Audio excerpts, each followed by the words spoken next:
Tu fais les bar mitzvahs, les communions, tout ça, juste pour ça. Alors bon, je suis presque la personne qui se sépare de vous et du cocktail, donc c'est promis, je vais pas déborder. De toute façon, tu me feras des coups de guitare si je déborde. Je voulais parler du ROI de l'expérience et particulièrement du monde formidable d'Emily dans l'expérience. Alors, sachez quand même que je n'ai pas du tout vu cette série. C'est un challenge que j'ai fait avec ma femme et voilà, vous me direz à la fin si j'ai réussi. Dans le monde d'Emily, l'expérience est formidable. Tout se passe bien, on s'aime et on se fait des bisous.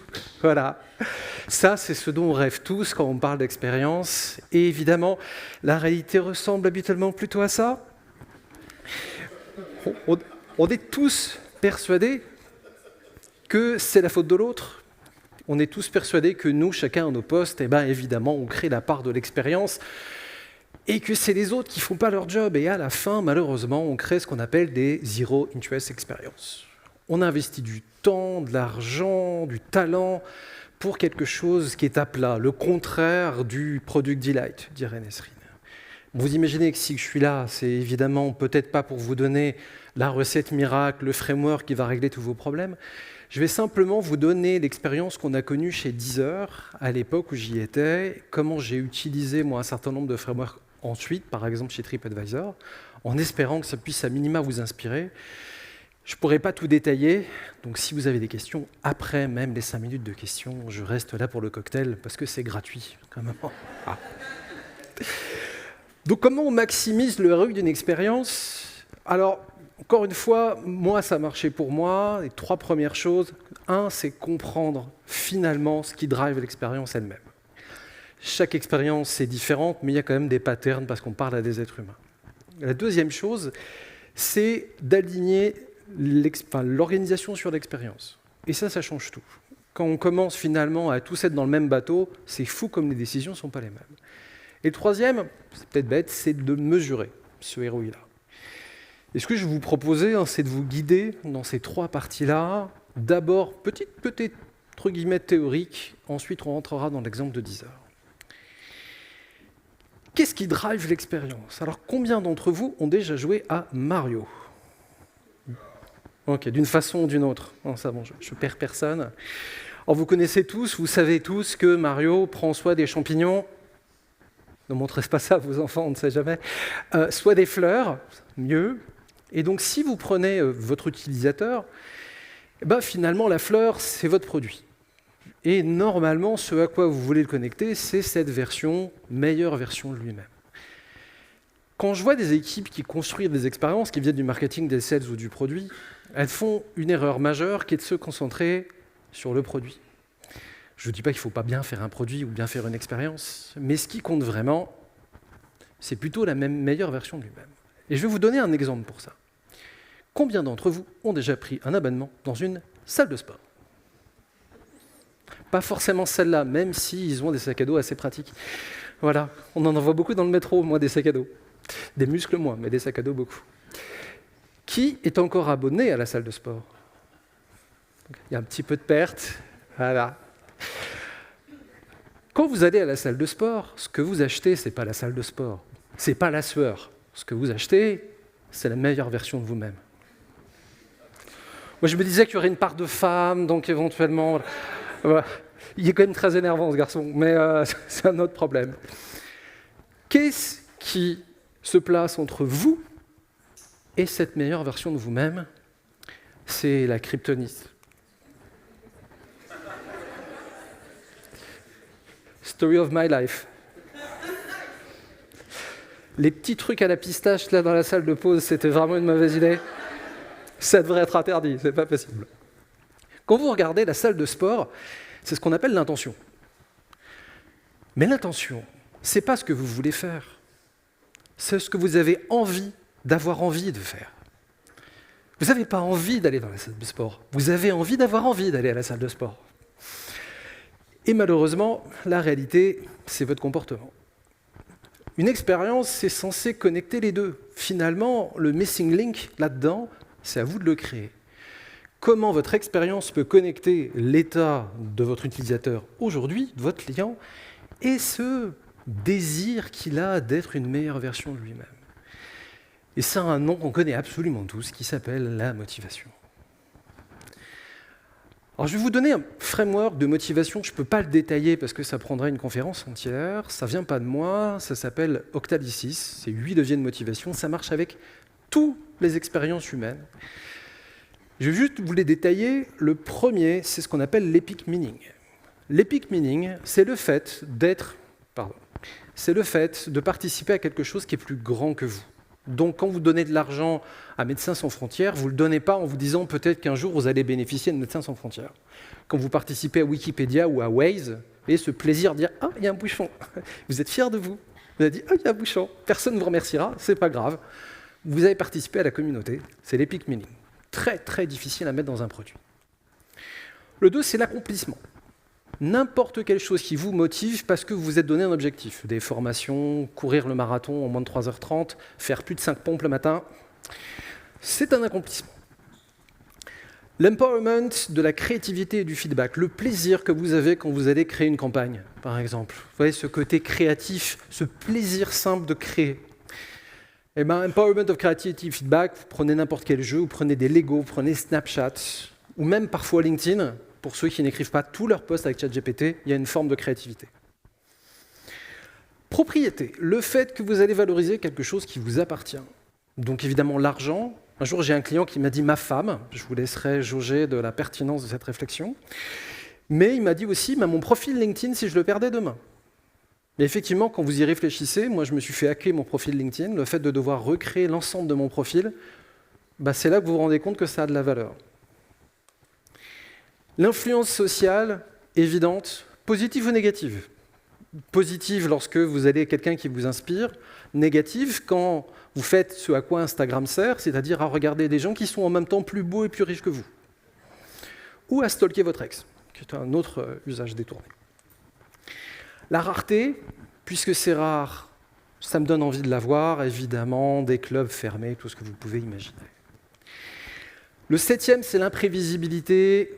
Toute logique, vous avez un scroll infini, on le connaît, le rabbit hole des réseaux sociaux, on tombe là-dedans.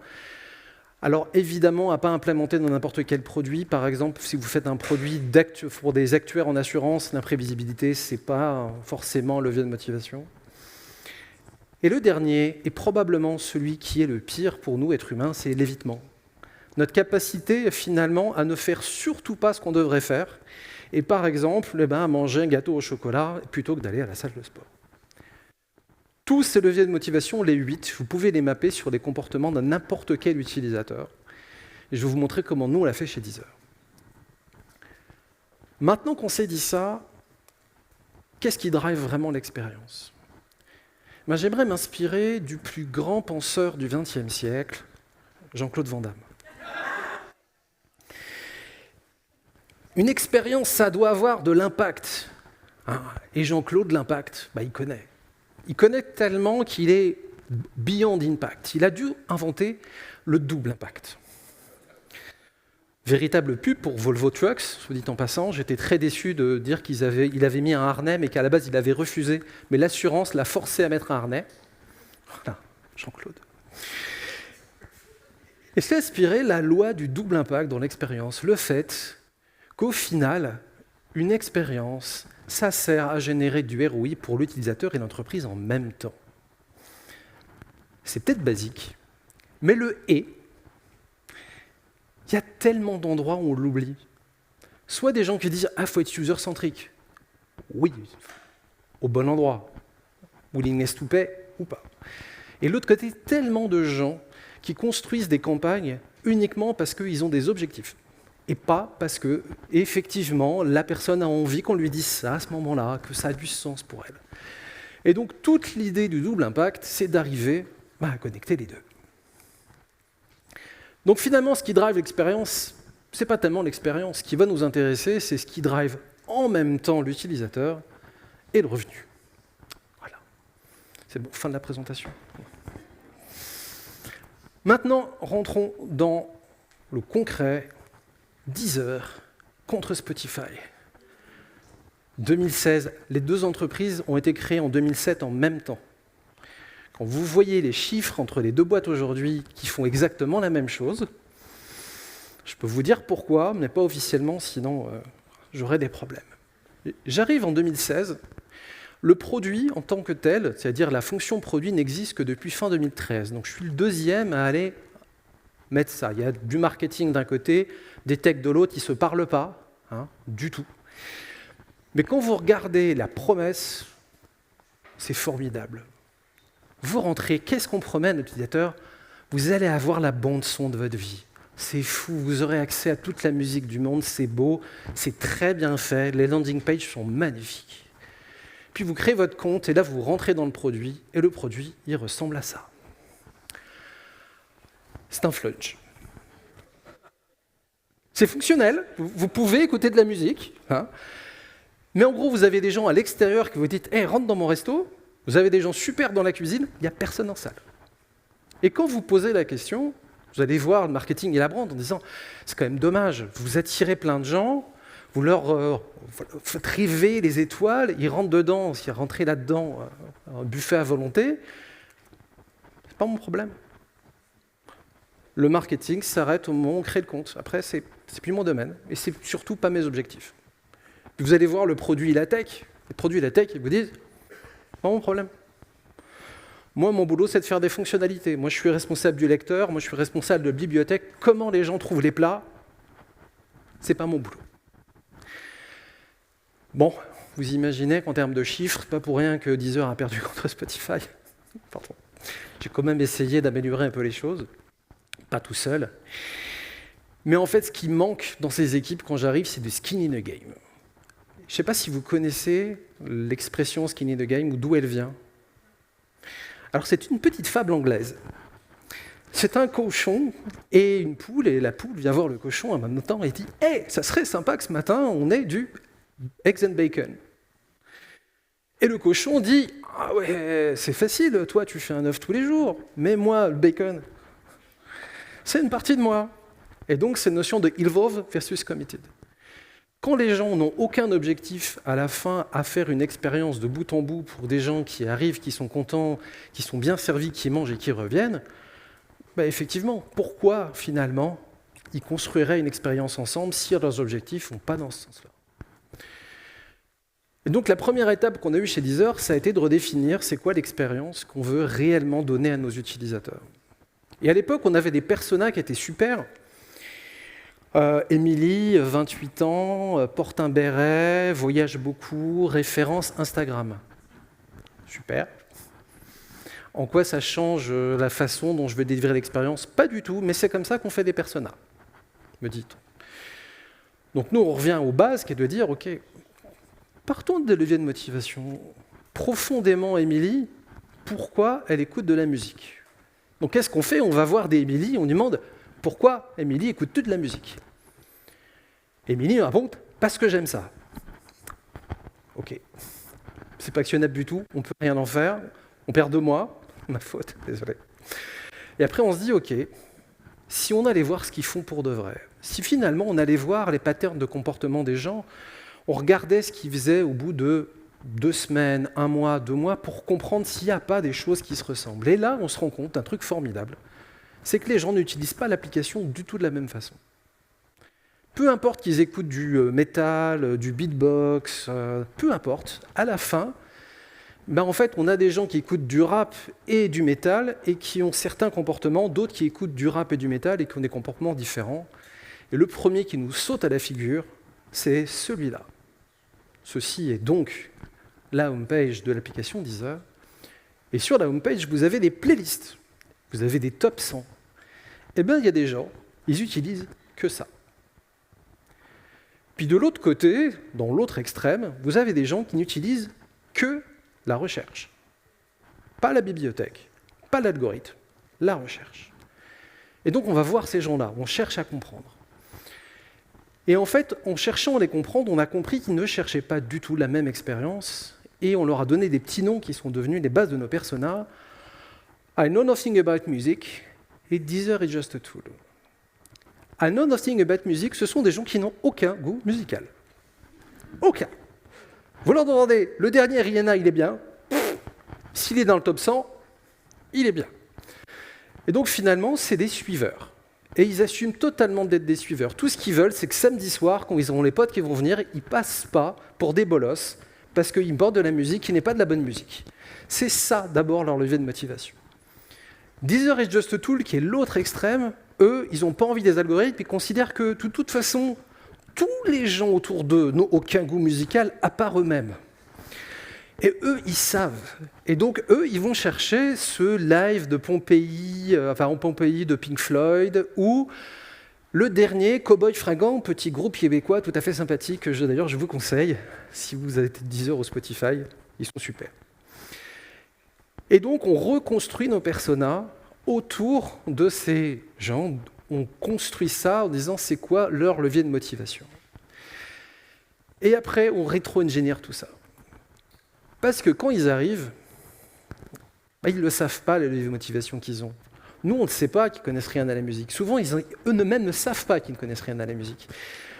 Mais on a envie de les servir petit à petit. Et donc, on leur offre une expérience qui évolue avec le temps. On vient pousser des features différentes parce que ça vient connecter leur levier de motivation. Et le but, c'est que nous, on a 15 jours chez Deezer, 15 jours de trial pour que les gens puissent explorer ce qui est important pour eux. Avant, tout ce qu'on voulait, c'était les balancer dans une homepage en disant « démerde-toi, c'est un buffet ». Là, on leur fait un menu. Et l'entrée et le plat et le dessert, ils sont différents selon nos personas. Pour construire ça, on part de la fin et puis on revient en arrière. Et en fait, on vient construire à quel moment il y a des embranchements, à quel moment cette feature-là est plus importante que l'autre, à quel moment, pendant le premier jour, il y a quelqu'un à qui j'ai envie de dire, quand tu vas cliquer, là par exemple, je ne sais pas si vous voyez bien cet écran, c'est l'écran de base de la homepage. Pour les gens dont on pense que c'est des I know nothing about music, on a mis des nombres à côté. Là, vous ne les voyez pas. Le but, c'est de dire Ed Sheeran, il est dans le top 2 des gens qui sont appréciés. On sait que si vous êtes I know nothing about music, vous allez cliquer sur Ed Sheeran, vu que vous ne savez pas ce que c'est que de la bonne musique. Alors que si vous êtes Deezer is Just a Tool, vous allez utiliser la search. Au premier clic, à la première création, je suis déjà capable de vous driver vers le bon chemin. Et après, vous revenez jusqu'à l'acquisition et vous créez des campagnes qui doivent forcément être alignées avec un de ces 5 personas. Le bon message, petit à petit, pour les amener au bon endroit, jusqu'au fait d'avoir un paywall avec les features qui vont leur parler. Et c'est comme ça qu'on a désigné cette expérience-là. Derrière, au niveau organisation, on a repris ces morceaux d'expérience. Et puis, on a construit les équipes produits sur ces zones de responsabilité. Et puis, on a aligné les équipes marketing sur ces responsabilités. On les a fait travailler ensemble. On a arrêté d'avoir des campagnes parce que l'Allemagne avait un problème de conversion. Donc, soudainement, quelqu'un du CRM faisait une campagne pour l'Allemagne. Maintenant, on avait des gens qui avaient sur l'acquise, l'activation, sur la rétention, sur le freemium, et qui travaillaient avec les mêmes objectifs. Donc s'il fallait tester des choses, ils travaillaient ensemble. On leur a donné le même ROI à mesurer. Bizarrement, à ce moment-là, ils ont arrêté de se taper dessus. Ils ont arrêté de s'accuser. Ils ont commencé à mesurer cette notion finalement, cette notion de double impact, c'est-à-dire, petit problème technique, ce qu'on appelle des meaningful actions. En fait, ce qu'on leur a demandé de faire, c'est de dire, c'est super, on mesure la rétention, mais quelles sont les actions par persona qui vont connecter les leviers de motivation et la rétention. Pour Deezer et Just a Tool, combien de fois il faut qu'ils utilisent le top 100, combien de fois il faut utiliser la playlist, qu'est-ce que je mets dans les emails avec le top 100, quels sont les résultats qu'on a, tout ça pour les tirer vers ce qui a le plus de valeur pour eux et en même temps qui est corrélé avec de la valeur pour nous. Au final, on en a fait ce qu'on appelle des co-investisseurs. On leur a dit, vous allez mettre un effort marketing, un effort produit au même endroit. Arrêtez de faire du spread and pray. Focalisez sur la même chose et vous allez voir que assez naturellement, les objectifs ils vont exploser. Ça donnait ça comme résultat en 18 mois. 160 millions levés, 6e licorne française. Wouh! Je ne suis pas sûr que ce soit encore une licorne aujourd'hui, mais ça, il ne faut pas le dire. Ils ne font plus de levée maintenant, comme ça, personne ne le sait. Alors, je ne dis pas que ça va forcément marcher chez vous. Je dis que si vous, effectivement, vous suivez ces 3 principes-là, que vous redéfinissez ensemble l'expérience qu'on veut créer, que vous basez sur un framework qui soit à minima orienté sur l'utilisateur, mais qui vous connecte ensuite à vos revenus à vous, si votre organisation travaille sur les mêmes leviers, et si vous mesurez le ROI et le même ROI, alors vous avez beaucoup plus de chances d'atteindre le double impact. Et devant vos yeux ébahis, je ne vais pas le faire. Merci.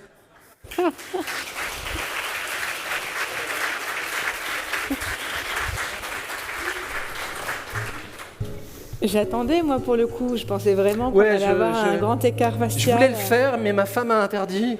Voilà, ma témoin de mariage qui est ici présente pourra le confirmer. Et elle lève vraiment la main. Elle est vraiment là. Elle est vraiment là, ce n'est pas une blague à part. Et c'était vraiment pas prévu. Est-ce que vous avez des questions à adresser à Fabrice? C'est le moment ou jamais. Allez-y. Régalez-vous. Je vois Mando qui lève la main. Mais non, c'était le micro. Non, peut-être moi une question par rapport au KPI qu'on vient de voir à la fin, parce que tu en as sélectionné 3. Ouais. Qu'est-ce que c'est comment est-ce qu'on définit le bon KPI, le bon objectif? Alors, moi j'ai tendance, peut-être assez bizarrement, à dire dans l'autre sens, c'est quoi un mauvais KPI? Okay. Vous voyez tous sur les OKR, je disais tous des OKR ou quelque chose qui ressemble? Est-ce que vous avez déjà défini ce qu'on appelle des anti-OKR? Vous savez, il y a toujours, on va faire plus 10% de conversion. OK. Mais qu'est-ce qu'on s'interdit de faire pour l'avoir?